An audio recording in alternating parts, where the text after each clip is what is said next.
Hello students, welcome to Quadratic Minds. So today we are going to see the detailed solution of section A Standard Mathematics March 2026 paper. So here we start with the first question. Given that the HCF of 306 and 657 is 2m minus 1, then find the value of m. So first of all we'll find the HCF of 306 and 657.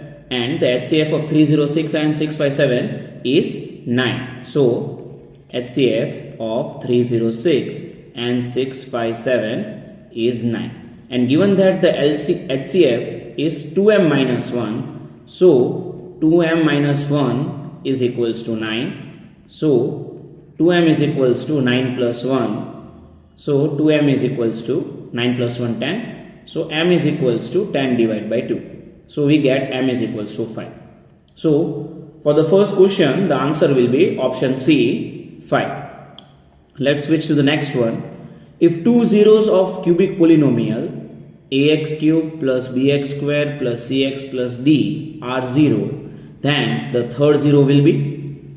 So we all know that the sum of zeros for a cubic polynomial, that is alpha plus beta plus gamma, that is alpha plus beta plus gamma is equals to minus b by a. Okay.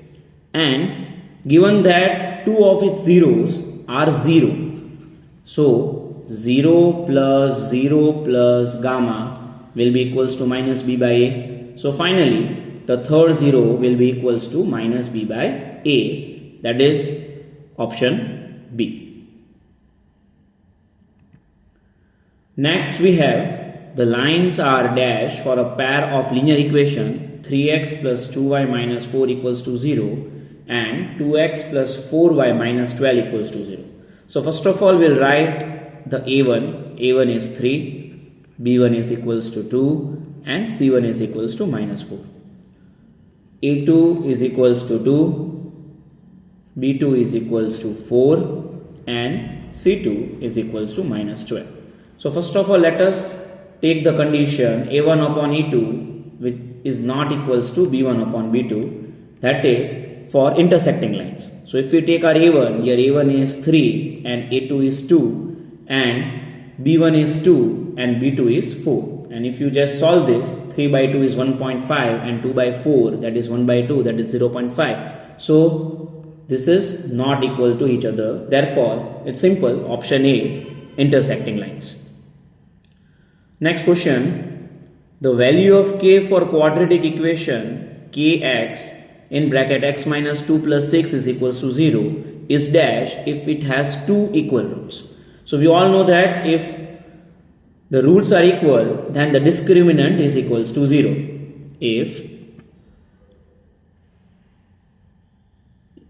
the roots are equal, then d is equals to 0. So b square minus 4ac is equals to 0. So kx x minus 2 plus 6 is equals to 0. Let us multiply kx with the x, so we get kx square minus 2kx plus 6 is equals to 0.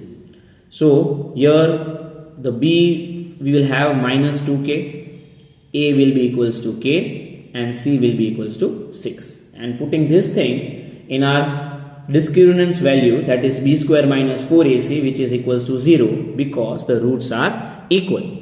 So we get minus 2k the whole square minus 4 into k into 6. So we get 4k square minus 24k is equals to 0. So now we got 4k square minus 24k is equals to 0. Taking 4k as common, we get k minus 6 is equals to 0. So here we have k is equals to 0 or k is equals to 6. So given the option that we are given, that is option A, the value of k will be 6. Question 5. The missing term in the following AP is. So we have this formula, that is a plus c divided by 2 is equals to b, or you can say A plus C is equals to 2B. So the missing term, that is B, so we can say that 2 plus 26 is equals to twice of B, so 28 is equals to 2B. So making B as a subject, we get 28 divided by 2, that is 14. So the correct answer will be option B, that is 14. Question 6. For two triangles ABC and PQR, if AB upon QR is equals to BC upon PQ is equals to AC upon PR, then triangle ABC is similar to dash. So this was also a very easy question given to us. So we have two triangles, one of it is ABC and another one given to us is PQR. Okay, so triangle ABC is similar to triangle dash given that AB upon QR is equals to BC upon PQ is equals to AC upon PR. So if you take the first option and see, let us say the first option is RQP, and if you write here RQP. Okay, so let's see what we are given. They say AB upon QR is equals to BC upon PQ. BC upon PQ is equals to AC upon PR. So using the SSS similarity rule, we can say that the answer is option A, that is RQP. So now we shift to question 7. AB is the diameter of a circle whose center is 2, -3 and coordinate B given to us is 1, 4. So we need to find the coordinate A. Again, this was also a very easy question. Using the midpoint theorem, midpoint formula, we can say, let us say that this is our center O. Here we are given the coordinate B, that is 1, 4, and coordinate A, that is x, y, that we are going to find, and the center given to us is 2, -3. So distance from O to B is the radius. Again, the distance from O to A is the radius. So here O, which is the center of the circle, will act as a midpoint. So applying the midpoint formula, x1 plus x2 divided by 2, y1 plus y2 divided by 2, we have our center, that is 2, -3. So here we don't know what x1 is and what y1 is. So we'll find the x1 plus 1 divided by 2 is equals to 2, and y1 plus 4 divided by 2 is equals to -3. Now you send 2 to the other side of the equation, so 2 2s are 4, and plus 1 goes to the other side, so that is 4 minus 1. So x1 plus 1 is equals to 4. So x1 is equals to 4 minus 1. So x1 is equals to 3.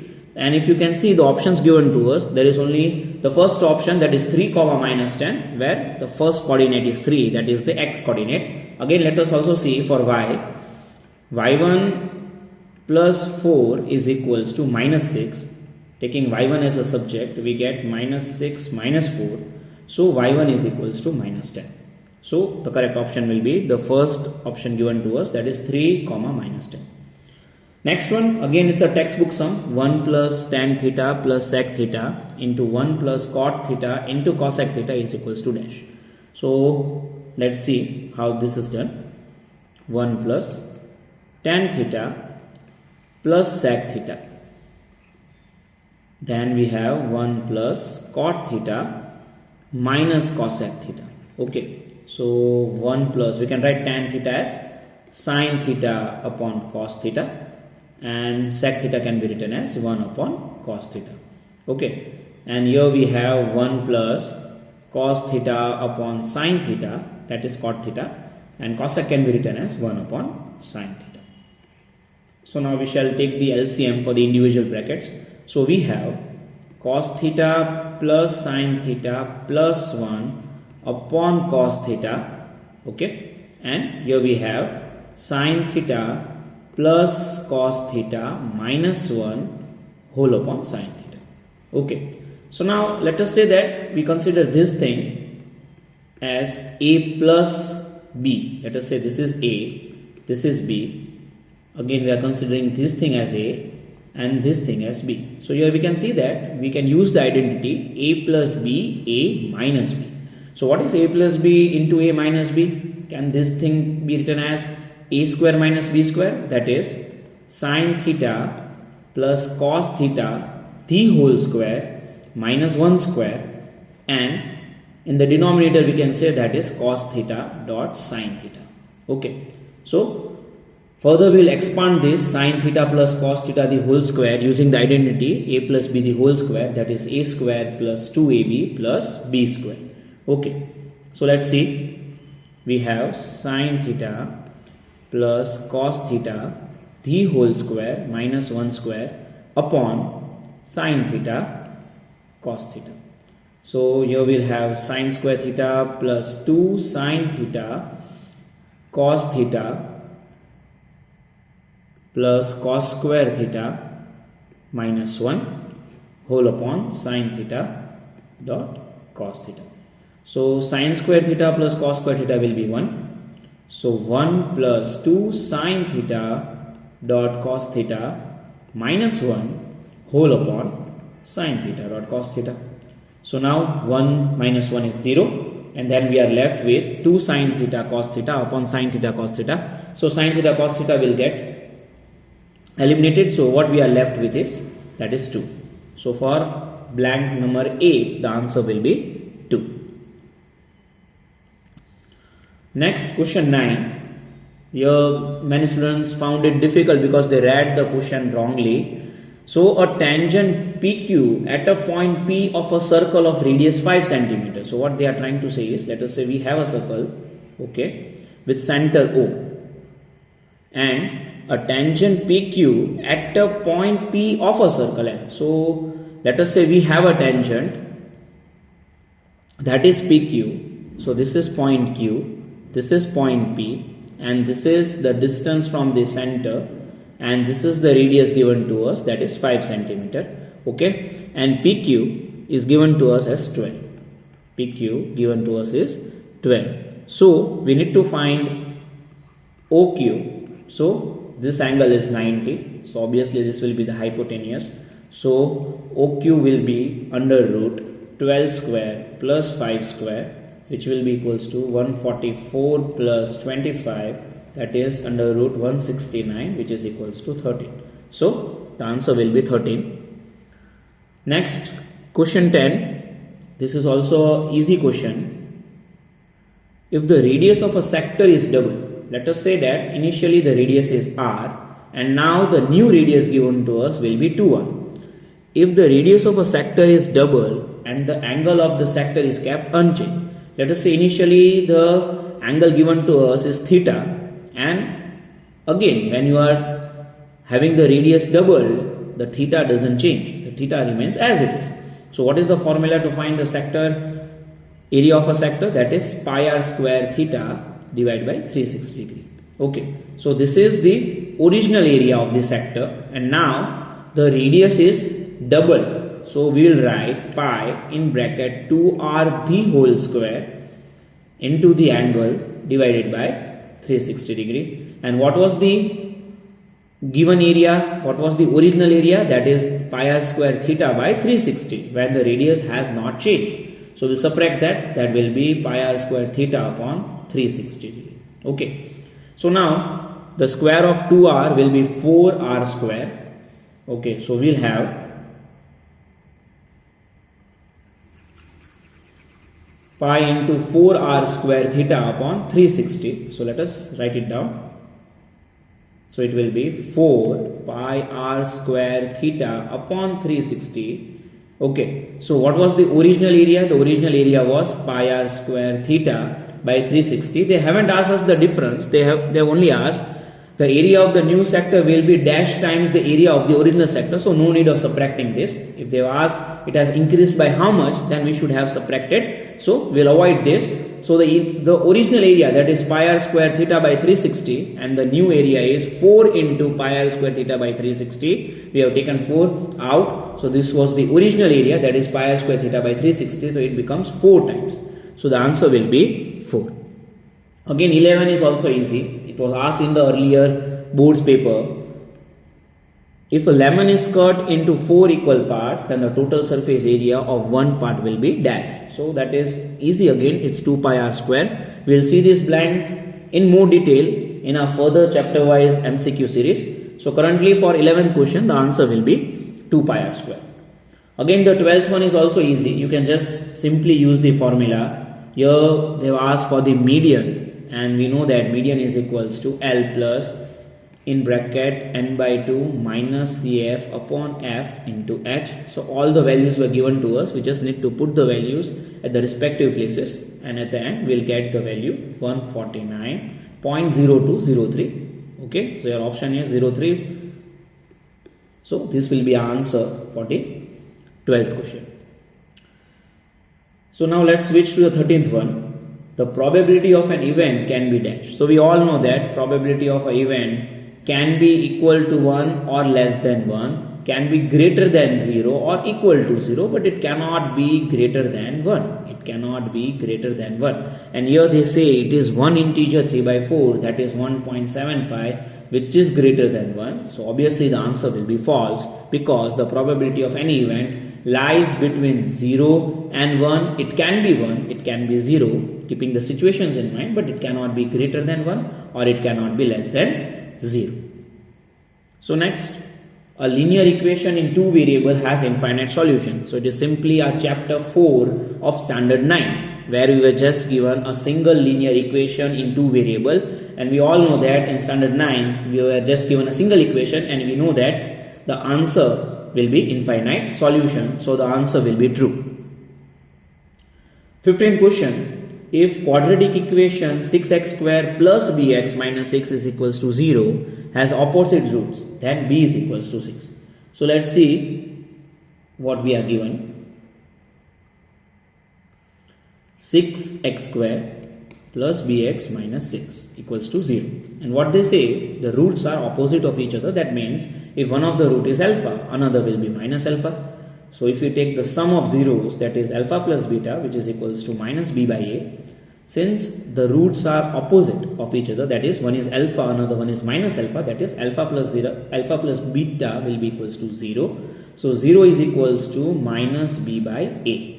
Okay, and if I make b as a subject, finally we'll get b as equals to 0. If you make b as a subject, so value of b will be 0. So whenever we are given that if the roots are opposite of each other, whatever the roots we are given, if they are opposite of each other, that means b will be 0. That means we don't have this particular term, and here they say that the value of b is equals to 6. That is not possible, so the answer will be false. So 16th, again it's a very easy sum. Distance from the origin, we all know that is a square plus b square. Here given that a is cos theta and b is our sine theta. So simply put this, that is sine square theta cos square theta plus sine square theta, or sine square theta plus cos square theta, both are in the same thing. We know that cos square theta plus sine square theta is 1, so the answer will be 1. Root of 1 is also 1. So again they have said that the distance will be 1, so it is a true statement. Now let's shift to the next question. 17th one, where many students found it difficult or were unable to convert it to 1 mark. Let's see. If the radius of a cylinder is increased by 10%. So let us say that here they are talking about volume. So we know that the volume of cylinder is pi r square. So earlier the radius is r, and now the new radius is increased by 10%. So r plus 10% of r, that is 10 into r upon 100. So that will be r plus 0.1 r. So the new radius, we can say that is 1.1 r. Okay, 10% increment, so we'll take the 10% of r, that is 0.1 r. What is the original radius? That is r, that is 1 r, you can say. 1 r plus 0.1 r, that will be 1.1 r. Okay, so the new radius is 1.1 r, and let's find the new height if the height is increased by 20%. The the original height is h, and now this is increased by 20%, that is h plus 20 into h. 20% of the original height, that is 20 into h, divided by 100, which is equals to h plus 0.2h, which is equals to 1.2h. Okay, so now the new radius is 1.1 r and your new height will be 1.2h. Now we'll take this and find the new volume. Okay, the earlier one, the original volume is pi r square h when there is no change in the radius and the height. But now the new volume, that is v dash, can be written as pi in bracket 1.1 r the whole square into 1.2 h. So what we'll do is, we know 1.1, the square of 1.1 is 1.21, is equals to pi into 1.21 r square into 1.2 into h. Now let us take 1.21 and 1.2 and then let us write pi r square h. Now if you multiply this thing, that is 1.21 into 1.2, what we will get? We will get 145. Let us multiply, that is 121 into 12 divided by 1000.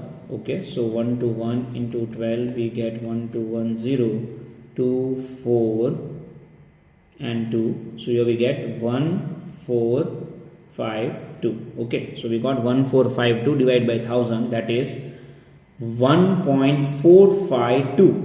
That is 1.452, and this is our original volume, that is V. Okay, so we can say that this is 1.452 of the original volume V, that is pi r square h, and this is the new volume, that is 1.452 into the original one. Okay, so they have asked us what will be the increase in its volume in terms of percentage. It has increased by how much? That is what we need to find. So the new volume is 1.452 V and the original one is 1 V. Okay, the original one is 1 V, and if you subtract this, okay, so we get what? We get 0.452. So this is the increment that we have got. So if you convert this into percentage, that is 452 into 1000, sorry, divide by 1000 into 100, we get 45.2%. So again, it was easy, but still some students found it difficult. 18th one is the question which has troubled lot of students, and let's see how this particular sum can be tackled. What is the combined mean of prime and composite numbers amongst first and natural numbers? So basically we know that the sum of first and natural numbers is given by the formula n by 2 in bracket n plus 1.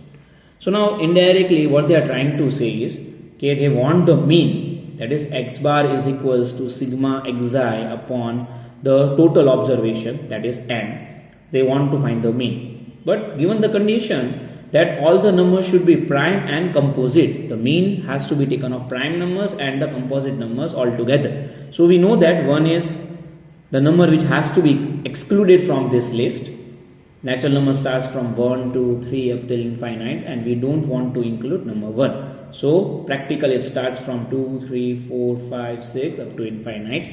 So here for natural numbers starting from 1, the sum of natural numbers, that is Sn is equals to n by 2 in bracket n plus 1. So let us remove this, subtract this from our total. So we are just removing 1 because we are asked to exclude that. That is, they are asking us to consider only the prime numbers as well as the composite numbers. So we are going to exclude this. That is n by 2, n plus 1 minus 1. So we get n plus 1 minus 2 divided by 2, that we have taken the LCM. So here we have n square plus n minus 2 divided by 2. So this is the new total, this is the new Sn excluding 1. So here we haven't considered 1, so this will be Sn minus 1. Okay, so we can say that we don't want the first term, so we can say this, the new sum that we have got, that is n plus 1 minus 2 divided by 2. So we can write this as n square plus n minus 2 divided by 2. And now earlier the number of observations were n. Earlier the number of observations were n. Now we don't want to consider 1, so we'll remove that from the total observation. We are going to remove one observation from our total observation, that is n. So this will be n square plus n minus 2 divided by 2 divided by the total observation, that is n minus 1. So this is the sum that we have obtained, and this is the total number of observations, that is sigma xi upon the total observation, sums of all the observation upon total observation. That is what we have taken, and this will give us the mean. So let us factorize this, n square plus n minus 2. So let's see what we get. N square plus n minus 2 divided by 2 into n minus 1. So if you factorize the numerator, we get n square plus 2n minus n minus 2. Okay. And at the denominator everything remains the same. This is our mean that we are asked in the 18th question. So x bar is equals to n common, we get n plus 2 minus 1 common, again we get n plus 2 divided by 2 into n minus 1. Okay. So then we have finally the factorization will be n minus 1, n plus 2 divided by 2 into n minus 1, n minus 1, n minus 1 got cancelled. So the final answer will be n plus 2 divided by 2, which lot many students found difficult to solve, or so many students were confused what the answer will be. So many have googled, so many also mentioned in the comment section that this will be the answer or that will be the answer, but the final answer will be n plus 2 divided by 2. So this is how this sum was solved, because we need to exclude 1. Here we are talking about n natural numbers, but we should be excluding 1. So now the total observation will be n minus 1, not n. So we have divided by n minus 1. That is the sum of all the observations divided by total observations, and here total observations will be n minus 1, not n. Factorizing the numerator, we got n minus 1, n plus 2, n minus 1, n minus 1 got cancelled, and we got the answer n plus 2 divided by 2. Again, 19th is very easy. Find the LCM of 12, 15 and 21. So the answer will be 420. That is also very easy. That you might have learned in your lower standards also how to find the LCM. So let's switch to the 20th question. Find the discriminant of the quadratic equation. So the equation we are given is 3x square minus 2x plus 1 by 3 equals to 0. So let us take the LCM, and finally the equation looks like 9x square minus 6x plus 1. Okay, and if you can see, this is a perfect square polynomial. That is, we can write this as 3x minus 1 the whole square. And in terms of a perfect square polynomial, the d is always equals to 0. Again, the sum was very easy. So for question 20, the d will be equals to 0, or you can also use this formula, b square minus 4ac is equals b square minus 4ac. You can put the values of b, a, c at the respective places, and again when you solve this, again the answer will be 0. So final, to match the following, again the first one is alpha square plus beta square, and the second one was 1 by alpha plus 1 by beta the whole square. So if we talk about this, alpha square plus beta square, so we know that alpha plus beta the whole square is equals to alpha square plus beta square plus 2 alpha beta. And if we make alpha square plus beta square as a subject, we get alpha plus beta the whole square minus 2 alpha beta. Okay, if we make alpha square plus beta square as a subject, we get alpha plus beta the whole square minus 2 alpha beta.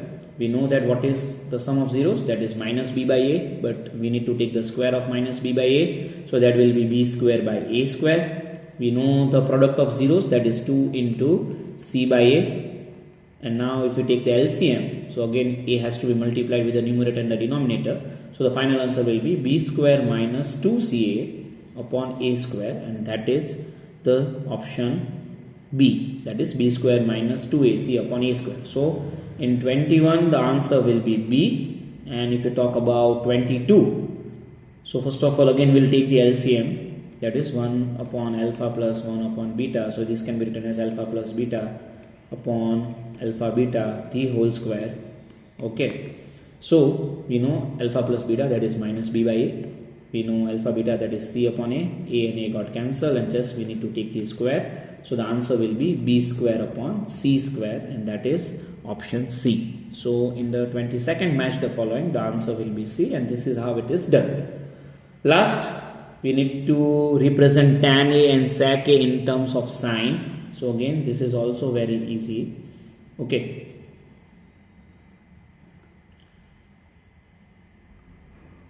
So first thing, we need to find tan A. So we all know that sine theta dot cosec theta is equals to 1. So you can say that, let us say we take a triangle, a right angle triangle, and let us consider this as theta. So this will be our opposite side, that is AB. B is at a 90 degree and this is C. If we consider angle C as theta, so this will be my opposite side, this will be the adjacent one, and this is the hypotenuse. So if I talk about cosec theta, if I take cosec theta, that will be 1 upon sine theta. And what is cosec theta? Cosec theta is equals to hypotenuse upon opposite. If I talk about cosec theta, it is the ratio of hypotenuse upon opposite. So if I consider my opposite side, then this opposite side will be sine theta, yes or no? And the hypotenuse will be 1. And now if I find the adjacent side, this will be what? Under root 1 minus sine square theta, yes or no? 1 square minus sine square, that will be under root 1 minus sine square theta. And now we have all these sides in terms of sine theta. Now we have all these sides in terms of sine theta. So we were asked to find tan theta. So tan theta is equals to opposite upon adjacent. So what is my opposite side? The opposite side is sine theta. And what is my adjacent side? That is under root 1 minus sine square theta. This side BC we have obtained using the Pythagoras theorem. Since we are given the hypotenuse, we have taken the square of 1, we have taken the square of sine, that is sine square, and then we have subtracted since we have the hypotenuse and we need to find the adjacent side. So tan theta is opposite upon adjacent. So opposite given to us is sine. So here we have taken sine theta. And at the denominator we have the adjacent side, that is 1 under root 1 minus sine square theta. So for 23rd, match the following, the answer will be C, that is sine A upon under root 1 minus sine square. And if you want to talk about sec, so sec theta or sec, whatever sec A you call, is equals to hypotenuse divided by adjacent. So what is my hypotenuse? My hypotenuse is 1, and the adjacent side, that is under root 1 minus sine square theta. So that was all about section A. Here they have taken A, so you can consider this as A, okay, and this as C. So all the angles has to be taken from A. So here we have considered this vertex as A and this vertex as C. Okay, so the answer will be, for 23rd the answer will be C, and 24th the answer will be A. So this is the final detailed solution of our section A. Soon we'll upload the section B, section C and section D separately. So till then, just have a look at the solutions and let us know how many marks you are getting in section A. Please mention in the comment section. And if you enjoyed the video, if you found this as helpful, so kindly like and subscribe our channel. Thank you.